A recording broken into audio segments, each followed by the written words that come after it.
Welcome back to the Deep Dive. Today is Monday, January 19th, 2026. I have to be honest with you. For the longest time, whenever the topic of quantum computing came up, I sort of mentally checked out. It felt like we were talking about flying cars or, I don't know, cold fusion. You know the drill. Yeah. It's always 10 years away. And the running joke is that it stays 10 years away forever. That has essentially been the tagline for the entire field for decades. It's the technology of the future, and the cynics would say it always will be. Right, that's exactly where my head was at. But then I started looking at this stack of reports you sent over research from late 2025, policy updates from just the last couple of weeks, and it feels like the ground has shifted under our feet. We aren't just looking at whiteboard theory anymore. This looks like actual engineering. I mean, Japan just announced a $7.4 billion investment in the sector. That's not exactly pocket change. It definitely isn't, and that number is significant not just because of the size, but because of what they're buying. They aren't funding vague science experiments in a university basement anymore. They are buying infrastructure. We're seeing a transition from what we call quantum theory to quantum utility. Utility is doing a lot of heavy lifting there. So here's the plan for today. We're going to unpack what has actually changed in the hardware, this shift from noisy toys to what they're calling logical machines. We need to talk about the two big algorithms that everyone seems to be whispering about, Grover and Shor. And we have to confront a concept that, frankly, terrified me when I read the briefing. Harvest now, decrypt later. It is a terrifying concept, and it's the primary reason why cybersecurity experts are losing sleep right now. But before we get to the doom and gloom in the harvest now scenario is definitely doom-laden, we have to establish a baseline. We have to understand what makes these machines tick. Please. And I'm so relieved I have you here because I want to ask, how does this actually work without feeling like I need to go get a PhD in physics first? So let's start at the very bottom. I'm sitting here looking at my laptop. It has chips, it has bits, it processes information. How is a quantum computer fundamentally different? The best way to visualize this, and this analogy came up in the research, is to think about a coin. A coin, okay, I can handle a coin. In your laptop, a bit. The basic unit of information is like a coin lying flat on the table. It is either heads, which we call 0, or it is tails, which we call 1. It has to be one or the other. That's binary. The entire digital world we live in is built on that rigid choice. Right. On or off. 0 or 1. Black or white. Precisely. Now imagine you take that coin and you spin it on the table. While it's spinning, is it heads or tails? Neither. Or both. It's just a blur until it falls over. That blur is the magic. That is what we call superposition. A qubit, or a quantum bit, is that spinning coin. It isn't just a 0 or a 1. It exists in a state of probability where it represents both 0 and 1 simultaneously. And it stays in that complex state until it stops spinning, or in physics terms, until we measure it. Okay, so while my laptop is dutifully checking one calculation at a time, heads, then tails, then heads, the quantum computer is effectively holding all those possibilities in the air at once. That's the first part of it. But if that's all it did, it wouldn't be that useful. This leads to the second key concept, entanglement. This is what Einstein famously called spooky action at a distance. I've heard that phrase. It always sounds like something from a ghost story. It does, doesn't it? But it's real. Imagine you have two of these spinning coins. If they're entangled, they're linked in a fundamental way. If you stop one coin and it lands on heads, the other one instantaneously reveals its state, correlated to the first. And here's the kicker. This happens no matter how far apart they are. Even if one is in New York and the other is in Tokyo. Even if one is on Earth and the other is on Mars, the distance is irrelevant. This link allows quantum computers to process exponentially more data in parallel compared to classical systems. Instead of checking one path through a maze, then the next, you're effectively flooding the maze with water and finding all paths at once. Okay, I have to stop you there because this is where I always get stuck. There's this myth, and I think I believed it until I read the ELI 5 source material, that a quantum computer just tries every possible password at the exact same time, and that's why it's fast. Like, it just brute forces the universe. But that's not quite right, is it? No, and I'm glad you brought that up because that is the most common misconception. It is not just brute force guessing. If you just tried everything at once, you'd effectively be staring at a chaotic blur. When you measured it, you'd get a random answer. It would be useless. The secret sauce is something called quantum interference. Interference. My brain goes to noise-canceling headphones when you say that. That is actually the perfect analogy. Think about how those headphones work. They listen to the outside noise. the drone of an airplane engine, for example, and they generate a sound wave that is the exact opposite shape. Peak meets trough. And they cancel each other out. Silence. Exactly. Quantum algorithms are designed to do the same thing with probabilities. They choreograph the computation, they manipulate those spinning coins so that the wrong answers create destructive interference. They cancel each other out, just like the noise in your headphones. Meanwhile, the right answers create constructive interference. They amplify each other. That is fascinating. So it's not just guessing everything. It's systematically silencing the wrong answers until the probability of the right answer spikes. That is beautifully put. It is a choreography of probability. You are manipulating the waves so the truth is the only thing left standing. Okay, I get the theory. Spinning coins, spooky links, and mathematical noise cancellation. But here's my skepticism. We've had this theory for a long time. Why don't I have a quantum chip in my phone? Why are we just now, in 2026, talking about this becoming real? Because up until very recently, these qubits were incredibly fragile. We call them noisy qubits. And when we say noisy, we mean they are sensitive to everything. If you look at them the wrong way, literally, they crash. Temperature changes, a stray electromagnetic wave, even a tiny cosmic ray hitting the chip can cause decoherence.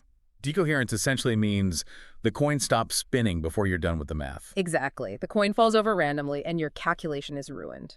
For years, we were stuck with these error-prone machines. But this brings us to the major shift we saw in the McKinsey 2025 monitor. The industry stopped just trying to build more of these crappy qubits and started focusing on building better qubits. This is the shift from physical qubits to logical qubits. Logical sounds a lot more reliable than physical in this context. But what does that actually mean? Is it the different material? It's not a different material, it's a different architecture. A physical qubit is the raw hardware, that fragile, noisy thing we just talked about. A logical qubit is a group of physical qubits working together. It's like a team. Safety in numbers. Precisely. If one physical qubit in the group gets hit by a cosmic ray and flips the wrong way, the others in the group can detect the error and correct it. You don't lose the information. We saw a fascinating paper from the Quantum New Mexico Institute that really gets into the weeds of this. They proposed an architecture for early fault-tolerant computers using something called color codes. Color codes, that sounds like something I'd do with my toddler. Put the red block here.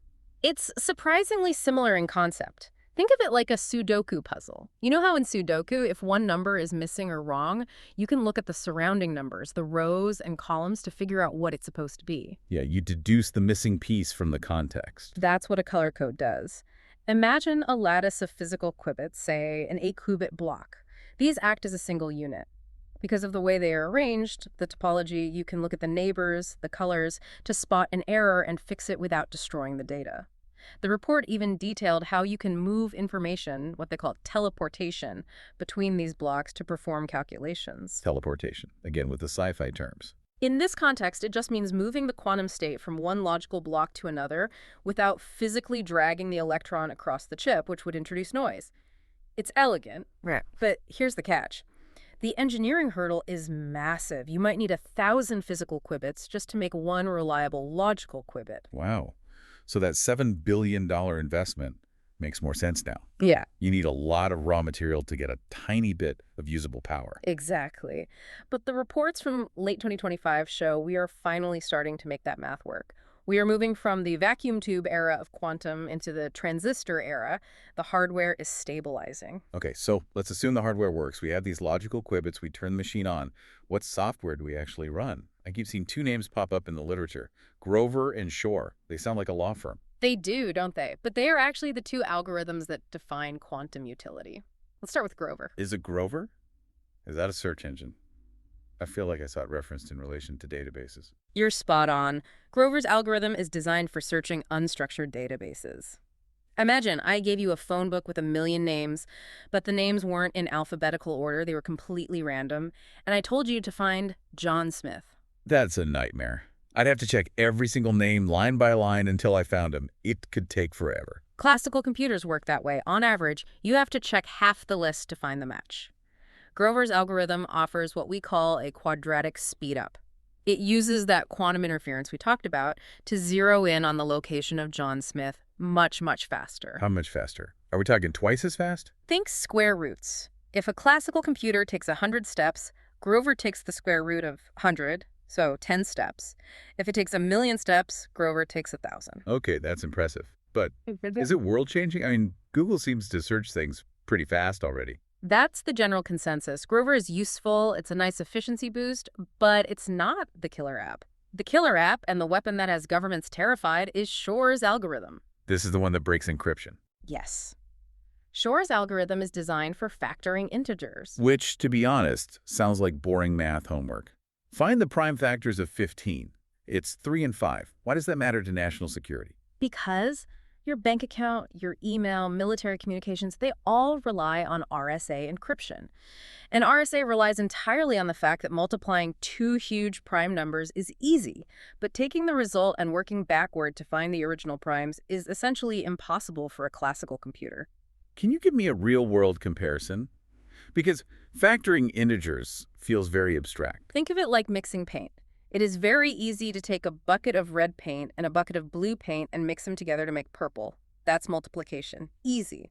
But if I give you a bucket of purple paint and ask you to separate it back out into the exact original shade of red and the exact original shade of blue? That's impossible. You can't unmix the paint. For a classical computer, it is impossible. It would take millions of years to trial and error the combination. That's why your credit card is safe. But Shor's algorithm, it unmixes the paint. It unmixes the paint. It turns that exponential nightmare into a manageable polynomial problem. A powerful enough quantum computer running Shor's algorithm cuts through RSA encryption like a hot knife through butter. Okay, that is a terrifying image. Ah. So that brings us to the scary part. If Shor's algorithm can unlock everything, does that mean my bank account is unsafe right now, as we speak? Not right now. We don't have a quantum computer powerful enough to run Shor's algorithm on those large numbers yet. We need thousands of those logical qubits we talked about. That hypothetical date when the machine becomes powerful enough to break current encryption is what the industry calls Q-Day. Q-Day. It sounds like the apocalypse. In the digital world, it kind of is. Estimates vary on when Q-Day arrives. Some say 2035, some say 2040. But, and this is a massive but, that doesn't mean you are safe today. Wait, how does that work? If the computer doesn't exist yet, how can I be in danger? This brings us to the concept of Harvest Now, Decrypt Later, or HNDL. I saw this acronym in the Cybersecurity Coalition report. Walk me through the logistics of this. Imagine you are a bad actor, a nation state, a sophisticated criminal organization. You can't read the encrypted traffic passing through the internet right now. It looks like gibberish to you. But storage is cheap. So what do? You record it, you intercept that encrypted data, thousands of terabytes of it, and you just store it on hard drives. You're just hoarding locked safes. Exactly. You hoard the safes, you wait 10 or 15 years, and then on Q-Day, when you finally turn on your shiny new quantum computer, you feed all that old data into it, and suddenly all those safes pop open. That is chilling. It's like time-traveling hackers. So if I send an email today with a secret that still needs to be secret in 15 years, I should assume it's already compromised. Potentially, yes. Think about who is at risk here. The Cybersecurity Coalition report really broke this down. Government state secrets often have classification periods of 20 to 50 years. If those are intercepted today, they will be readable before they're declassified. And finance, surely. Yeah. Long-term contracts. Absolutely. Mortgage contracts last 30 years. But even more personal, think about healthcare. Think about your genome data. Your DNA doesn't change. If someone harvests your genetic data today and decrypts it in 2035, they have leverage over you, your children, and your grandchildren forever. That actually made my stomach drop. We usually think of security as, can they get in right now? But this forces us to think, will they be able to get in a decade from now? It changes the entire risk calculation. There is a theorem for this, actually. It's called Mosca's theorem. It's a terrifyingly simple equation. Lay it on me. You take the time you need to keep your secret safe. Let's say that's 20 years for a trade secret. You add the time it takes to upgrade your systems to new quantum-safe encryption, which for a bank might be 10 years. That's 30 years total. If the quantum computer arrives in 15 years... You're already dead in the water. You effectively lost the race 15 years ago. And since we don't know exactly when Q-Day is, we're basically gambling with national security. Exactly. And given how slow large organizations are at upgrading software, banking systems still run code from the 1980s. The time to migrate variable is huge. It's a slow-motion car crash. Okay, that's incredibly heavy. I feel like I need a drink. But I want to pivot before we spiral into total despair. Because There is a reason nations are investing billions, and I have to believe it's not just to break each other's codes. There are good use cases, right? Yeah. Tell me there's a light at the end of the tunnel. There is a very bright light. And ironically, the same power that makes quantum computers a threat to encryption is what makes them a savior for other fields. So? It comes back to nature. The IBM report highlights finance, which we can touch on, but the area that really excites me is pharma and chemistry. Okay, connect the dots for me. Why is a quantum computer better at chemistry than a supercomputer? Because nature is quantum. Richard Feynman, one of the grandfathers of this field, famously said that if you want to simulate nature, you'd better make it quantum. Right now, when we try to design a new drug, we are using classical computers to approximate how atoms bond. But atoms follow the rules of quantum mechanics, superposition, entanglement. So a classical computer is trying to simulate a fluid, complex world using what? Using rigid blocks. It's like trying to simulate water using Legos. You can make a rough shape, but you can't capture the flow. Simulating a simple caffeine molecule on a classical computer is incredibly difficult because of all the interactions between electrons. But a quantum computer, it speaks the same language as the molecule. So it's not simulating it from the outside, it's mirroring it. Exactly. We saw this with SpinQ's research. A quantum computer can accurately model molecular bonding and chemical reactions without needing nearly as many physical lab tests. That sounds huge. So instead of mixing chemicals in a beaker and hoping we don't blow up the lab, we can just code the cure. That is the promise. Imagine designing a catalyst that pulls carbon out of the atmosphere efficiently, or designing a battery material that holds 10 times the charge of lithium-ion. These are chemistry problems that are currently too hard for supercomputers because the math gets too complex. But for a quantum computer, that complexity is its native habitat. So we could solve climate change and cure diseases, assuming we don't destroy the banking system first. Speaking of banking, the IBM report mentions something about finance beyond just security. Right. This is about simulation. Banks run these massive things called Monte Carlo simulations. Monte Carlo, like the casino. It's named after the casino because it's all about chance. Banks need to figure out risk. What happens to our portfolio if the housing market crashes and D oil goes up and D the dollar drops? To get a good answer, they have to run millions of random scenarios. It is computationally expensive and incredibly slow. And let me guess, Grover's algorithm or something similar speeds this up? You nailed it. Quantum computers offer that quadratic speedup again. It allows for near real-time risk profiling. It also opens up arbitrage. Arbitrage is just spotting a price difference before anyone else, right? Yes. If a bank can spot a market inefficiency, a tiny price difference between assets faster than a classical computer, they can make a profit before anyone else even sees the opportunity. So the early adopters on Wall Street are going to make a fortune. Of course they are. Yeah. So we are standing on this precipice. On one side, we have the potential to cure diseases, revolutionize batteries, and optimize the global economy. On the other side, we have the total collapse of digital privacy and the threat of time-traveling data thieves. It is the ultimate double-edged sword, possibly the sharpest one humanity has ever forged. So let's try to synthesize this for the listener. We've gone from spinning coins to logical qubits. We know the hardware is shifting from more to better using things like color codes, our Sudoku puzzles to fix errors. We know Grover helps us search, but Shor is the one that threatens to unmix the paint of our encryption. And we know that the threat is active today because of data harvesting. That is the critical takeaway. So what do we do? If I'm a CTO or even just a person worried about my data, is there a solution? Or do we just wait for the inevitable? There is a solution, and it leads to a final thought I want to leave everyone with. It's a concept called crypto agility. Crypto agility, being light on your feet with encryption. Exactly. Think about how we build security now. For the last 30 years, we've treated encryption like building a medieval fortress. We build a thick stone wall, we call it RSA 2048, and we assume it will hold forever. We bake it into our hardware, our protocols, our satellites. It's static. The wall is about to crumble.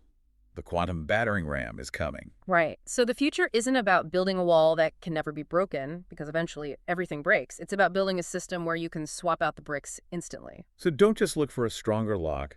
Build a door that makes changing locks easy. That is the key. We don't know exactly which post-quantum algorithm will be the standard in 2030. There are contenders, but we don't know the winner. What we need is the ability to change the encryption standards across our entire digital infrastructure banks, power grids, phones, without tearing the house down. That sounds like a logistical nightmare in itself. It is, but it's necessary. The question every organization needs to ask isn't, is my encryption strong enough today? It's, how fast can I change it tomorrow? Agility over rigidity. Precisely. Because the quantum burglars are coming, and they are going to have very sophisticated keys. If you can't change the lock faster than they can forge the key, you lose. That is a powerful place to leave it. The race is on, not just to build a machine, but to rebuild our own ability to adapt. Thank you so much for walking us through this reality check. My brain is spinning, but in a good superposition kind of way. Just don't let anyone measure you or you'll collapse. I'll try to stay coherent. And thanks to you for taking the deep dive with us. We'll see you next time.